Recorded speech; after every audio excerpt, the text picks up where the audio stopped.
Mission भुलाइल, छूट गइल धभाइल मंगल चांद के मिशन भुलाइल।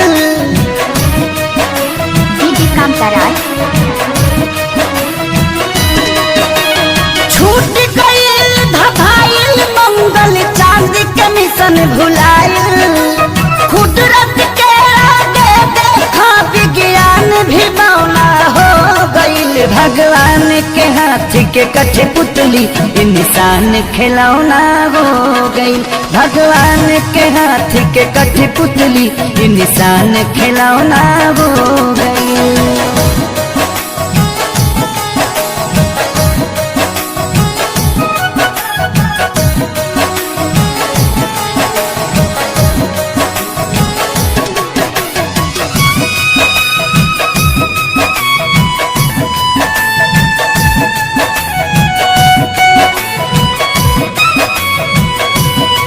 डीजे कांताराज मातो सब कर धन के ऐठल घर में बैठल बैठल मेट गईल।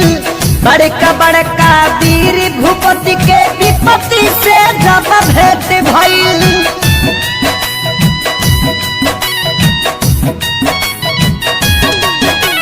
सब कर धन के ऐठल घर में बैठल बैठल मेट गईल।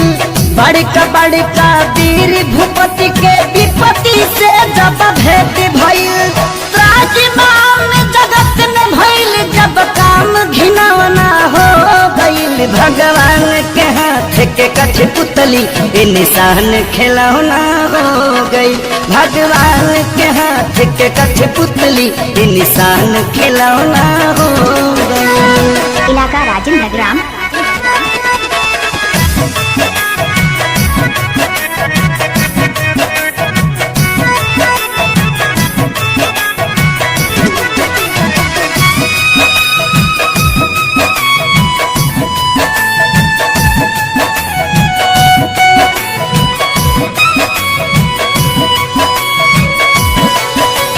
माथी पकैसन महुअत नाचे देखनी जब नजार हो।